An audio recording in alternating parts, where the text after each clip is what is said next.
रहीम अस्सलाम वालेकुम जी, मैं हूं मारिया अली और आप देख रहे हैं मेरा यूट्यूब चैनल। जिनसी ज्यादती के शवाहिद तो कब्र से निकाली गई लाश में से भी मिल जाते हैं और यही वजह है कि ज़हीर और शबीर जो है वो घबरा रहे हैं। उनका घबराना तो बिल्कुल बनता है। अब तक जी ज़हरा काज़मी से ये अपनी मर्जी के बयान दिलवाते रहे, फैब्रिकेटेड इंटरव्यूज दिलवाते रहे, जो कुछ इन्होंने बुलवाना था बच्ची से कोर्ट कचहरी, पुलिस के सामने, हर जगह, दुनिया के सामने, मीडिया के सामने जो है वो बुलवाते रहे। लेकिन अब बच्ची बोलेगी बिल्कुल भी नहीं। अब बच्ची का बयान मैटर नहीं करता। अब बच्ची बिल्कुल नहीं बोलेगी। अब बोलेगा कौन? बच्ची का एमएलओ बोलेगा। एमएलओ सारी कहानी जो है बच्ची की सुना देगा।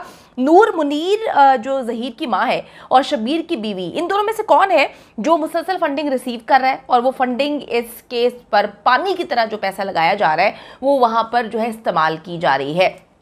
किस तरह से जो बेचारे गरीब लोग हैं उनके पास इस वक्त करोड़ों रुपया जो है ये लगा चुके हैं, मजीद इन पे जो है पैसे लगाने के लिए कहाँ से इनको फंडिंग आ रही है, सारी बातें आज की वीडियो में हम इस पर बात करेंगे। वीडियो को आखिर तक जरूर देखिएगा ताकि आपको इल्म हो सके कि कौन ये लोग हैं जो ये इस तरह से कर रहे हैं और अब जो है एमएलओ क्या कुछ करने वाला है, इनकी हवा निकालने वाला है और कहाँ कहाँ से जो है वो पैसे आ रहे हैं। ज़हीर और शबीर की गिरफ्तारी के बाद जी एमएलओ जो है वो शुरू हो चुका था। आपको पता है 10 बजे का वक्त था, शुरू हो जाता है। अचानक से जो है वो एकदम से इसको रुकवाया जाता है, हाई कोर्ट से रुजू किया जाता है और बताया जाता है कि बच्ची का एमएलओ तो होने का कोई फ़ायदा नहीं है क्योंकि 72 घंटे गुजर चुके हैं। बड़ी अजीब सी बात है, फ़ायदा नहीं है तो आप लोगों को क्यों तकलीफ़ हो रही है? ये तकलीफ़ की वजह क्या है? और इस बात के जी बहुत सारे अब शवाहिद मिलना शुरू हो चुके हैं। इनकी जो बेचैनी है इनके चेहरों से नज़र आ रही है, इनके बुगला एकदम जो है वो पागलों की तरह बिहेव कर रहे हैं। तो ये बच्ची के मेडिकल में क्या कुछ छुपाने जा रहे हैं? अब एमएलओ आखिर है क्या? मेहदी अली काज़मी की अगर बात करें तो वो क्यों करवाना चाहते हैं बच्ची का एमएलओ? और अगर हम ज़हीर नेटवर्क की बात करें तो वो क्यों रुकवाना चाहते हैं एमएलओ? आखिर ऐसी क्या वजह है? अगर एक बाप अपनी बेटी का मेडिकल करवाना चाहता है, जानना चाहता है कि इन 4 महीने में उस बच्ची के साथ क्या कुछ जुल्म सितम किया गया, और तुम लोग कहते हो कि जी हमने तो बच्ची को बड़ी फूलों की तरह रखा, हम तो मोहब्बत करते हैं, प्यार की शादी है, तो फिर वो मेडिकल करवाने से इतनी जान क्यों जा रही है? अब ये सारा मामला क्या है और जो है ये क्यों फुदक रहे हैं, इनके जो है इनको मिर्चें क्यों लग रही हैं, आग क्यों लग रही है? ये किसी सूरत नहीं होने देना चाहते एमएलओ। जानते हैं जी पीछे क्या स्टोरीज हैं, क्या राज है। इन्वेस्टिगेटिव जर्नलिस्ट ज़ुहैब जी आचा इस वक्त मेरे साथ मौजूद हैं। उन्होंने बहुत सारे हाई ऑफिशियल से बात की है और समझने की कोशिश की है कि एग्जैक्टली ये एमएलओ है क्या, मेहदी अली काज़मी क्यों चाहते हैं और ज़हीर एंड इनका जो नेटवर्क है ये क्यों चाहते हैं कि किसी सूरत ना हो। अस्सलाम वालेकुम ज़ुहैब, उम्मीद करती हूँ कि आप अच्छे होंगे। ज़ुहैब बताइए ये क्या चक्कर है? एमएलओ आखिर है क्या और क्यों इतनी आग और मिर्ची तकलीफ लग रही है इन लोगों को कि एमएलओ नहीं होना चाहिए, एमएलओ का फायदा कोई नहीं है? तो अगर फायदा नहीं है तो फिर नुकसान क्या है और किसको नुकसान होने वाला है? इस हवाले से आगाह करें। वालेकुम अस्सलाम मारिया, उम्मीद है आप भी मारिया खैरियत होंगी। मारिया, एमएलओ होता क्या है, मेडिकल लीगल होता क्या है, आज इस पर बात करेंगे और साथ ही इस पर भी जो है वो आपकी तवज्जो दिलाना चाहूँगा मारिया और लोगों की जो इस केस से हमदर्दी रखते हैं कि आया जब ये दोनों जो ज़हीर उर्फ लाहौरी और शब्बीर जो है, जब ये दोनों सेंट्रल जेल के अंदर मौजूद हैं तो वो ऐसी कौन सी तीसरी कुव्वत है जो बाहर बैठ के ये सारे मामलात जो है वो देख रही है, ये सारे मामलात जो है वो इनके हल कर रही है, इसमें रुकावटें हाइल कर रही है, परेशानियां खड़ी कर रही है मेहदी काज़मी के लिए, मेडिकल जो होना है उसमें रुकावटें जो है वो खड़ी कर रही है। तो ऐसी कौन सी कुव्वत है, थोड़ी सी इस पर भी ज़रूर बात करेंगे ताकि इस बात का भी जो है वो पता चल सके। लेकिन सबसे पहले मेडिकल की बात कर लेंगे कि मेडिकल होता क्या है। जी देखिए मारिया, मेडिकल जो है वो स्टेट की जिम्मेदारी होती है कि किसी भी शख्स का या तो कत्ल हो जाए या कोई एफआईआर कट जाए या किसी के साथ ज्यादती हो जाए या किसी ने जो है वो कोई जहर खुरानी यानी कि कोई जहरीली चीज़ जो है वो खा ली है या पी ली है, उन सब चीज़ों का जो तयन होना होता है वो मेडिकल लीगल में होता है। यानी कि अगर किसी शख्स के साथ कोई शख्स ये कहता है कि उसके साथ ज़्यादती हुई है या कोई बदफेली हुई है या फिर उसको किसी ने कोई बहाने से कोई जहरीली चीज़ खिला दी है, तो उस बात का तयन भी होना होता है। ये बात सिर्फ उसके कहने से इस बात का पता नहीं चलता, बल्कि इसका मुकम्मल एक प्रोसीजर होता है जिसको मेडिकल लीगल कहा जाता है। लेकिन ये स्टेट की जिम्मेदारी होती है, स्टेट का काम होता है कि मेडिकल करवाना। तो फिर होता है मेडिकल, कोई भी सेक्शन जब उसमें लग जाती है एफआईआर के अंदर, फर्स्ट इंफॉर्मेशन रिपोर्ट के अंदर, तो उसके बाद मारिया दूसरा जो प्रोसीजर है वो मेडिकल लीगल का होता है, जो कि थाने जात की सतह पे जो पुलिस स्टेशन होता है उसका जो ड्यूटी अफसर होता है वो उसको मेडिकल लीगल करवाने का एक इजाज़तनामा देता है। उसके बाद वो फिर मेडिकल लीगल ऑफिसर के पास जाते हैं और वहाँ पे मारिया मेडिकल लीगल करवाते हैं। ये इसका इब्तदाई प्रोसीजर है, जो मैं इसलिए बताना चाह रहा हूँ लोगों को कि बहुत सारे लोग अब तक मैं देख रहा हूँ कि कंफ्यूज हैं, बहुत परेशान हैं इस बात को लेके।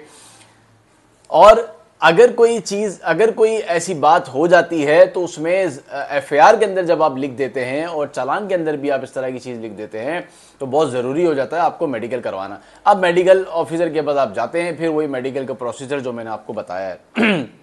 लेकिन फिर आपको यहाँ पर एक बात बता दूं कि मैंने पहले भी कहा था कि अगर तो कोई शख्स मर भी जाए और उसकी वजह मौत का नहीं पता चल सका तो उसके लिए भी मेडिकल होता है, उसके लिए कब्र कुशाई होती है। और हमारी कब्र कुशाई के बाद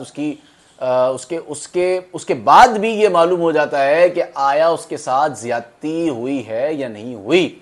जो लोग ये कह रहे हैं, जो लोग ये मनफी प्रोपेगेंडा फैला रहे हैं कि 72 घंटे गुजर जाने के बाद उस तरह के नताइज नहीं हासिल होंगे, मैं जो सुनने वाले हैं आपके मारिया उनको बता दूं कि अगर तो कोई शख्स मर भी जाता है और उसके साथ अगर ज्यादती हुई है, चाहे जिनसी ज्यादती हुई हो, चाहे उसके साथ गैंग रेप हुआ हो, चाहे उसके साथ तशद्दुद हुआ हो बेपनाह, या उसको कोई जहर खिलाकर जो है वो मारा हो, या फिर उसने खुदकुशी का रंग देने के लिए उसको फंदा लगा के जो है वो खुदकुशी का रंग दिया गया, कोई भी ऐसी बात हो, वो कब्र कुशाई के बाद तक ये बात जो है वो पता चल जाती है। अब वो पता कैसे चलती है ये जरा सा आप सुन लें मारिया, कि जब आप अब इब्तदाई मैंने आपको बता दें कि इब्तदाई जो है वो किस तरह होता है। फिर आप मेडिकल लीगल के पास चले जाते हैं। जब मेडिकल आप लीगल के पास जाते हैं तो वो केमिकल एग्जामिन करता है आपका, और केमिकल एग्जामिन में आपके साथ अगर ज्यादती हुई हो तो भी पता चल जाता है। फिर वो आपके नमूने ले लेता है, कुछ ऐसे नमूने ले लेता है कि जो आपके कुछ ये समझ लें कि कोई ऐसी आपकी मतलब आपकी जो खास जगह है उसके वो नमूने ले लेता है। और नमूने लेने के बाद वो लेबॉर्टरी भेज दिया जाता है।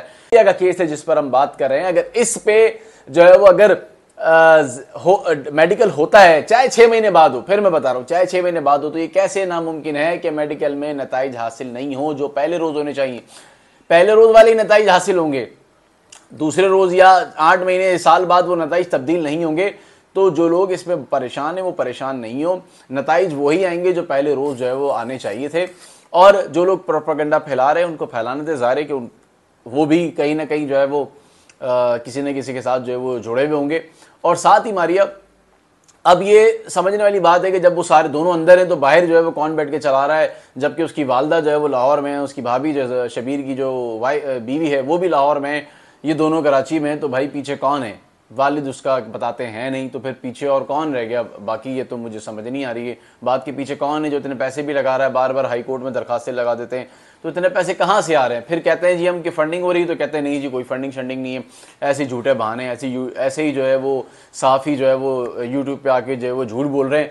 तो भाई आपके सामने हकीकत है, आप खुद देख रहे हैं, मामला सारा आपके सामने है। तो ये मारिया बहुत ज़रूरी था लोगों तक ये पहुँचाना, क्योंकि लोग बड़े कन्फ्यूज हैं, परेशान हैं। तो मैं उनसे कहूँगा परेशान ना हो, बल्कि सही वक्त का इंतज़ार करें और अदालत से इंतज़ार करें। स्टेट की जिम्मेदारी है किसी भी मौत की वजह का मालूम करना, उसको मेडिकल कहते हैं और मेडिकल से ही ये चीज़ साबित होती है। तो उसमें वक्त ज़रूर लगेगा, लेकिन ये बात बहुत जल्दी मंजर-आम पर आ जाएगी इंशाल्लाह ताला। बहुत शुक्रिया जी। ज़ोहेब जिया हमारे साथ मौजूद थे, उन्होंने बहुत सारी इन्वेस्टिगेशंस करने के बाद जो है ये सारी की सारी स्टोरी हम तक पहुंचाई है। बिल्कुल जी, स्टेट की जिम्मेदारी है, हमें अपनी अदलिया पर, आला अदलिया पर बेहद भरोसा है। जिस तरह से जिब्रान नासिर साहब ने बहुत अच्छे अंदाज में जो है ट्रायल कोर्ट में ये प्रूव किया था कि बच्ची का एमएलए होना कितना ज़रूरी है। इंशाल्लाह ताला बाहुक्म अल्लाह वो हाई कोर्ट में भी जाएंगे, चाहे सुप्रीम कोर्ट जाना पड़े, जहाँ पर भी जाना पड़े। दलाइल हमारे इतने स्ट्रॉन्ग है, बहुत अच्छे अंदाज में दलाइल देंगे और बताएंगे। और बिल्कुल जी, पैसे नहीं है, गरीब हैं बेचारे, और गरीब होना कोई जुर्म नहीं, लेकिन जो है वो जुर्म करना जुर्म है, घटिया होना जुर्म है जो कि ये हरकत कर रहे हैं। और यकीन करें कि पैसे कहाँ से आ रहे हैं। अभी कभी कह देंगे कि जी आसमान से जो है वो पैसों की बारिश हो रही थी और वो होती गई। ऐसा कानून का खजाना था जो 50 लाख रखा हुआ था, वो डबल होता गया, डबल शाह उसको डबल करता गया, ट्रिपल करता गया, और फिर ऐसे पैसे जो हैं वो कभी ख़त्म नहीं हुए। इंशाल्लाह ताला जी हक और सच की जीत होगी। और मेहदी अली काज़मी जो है उनके साथ पूरी कौम खड़ी है, घबराने की ज़रूरत नहीं है। हम यही कहेंगे मेहदी भाई को कि आपकी बच्ची ज़रूर आपको वापस मिलेगी।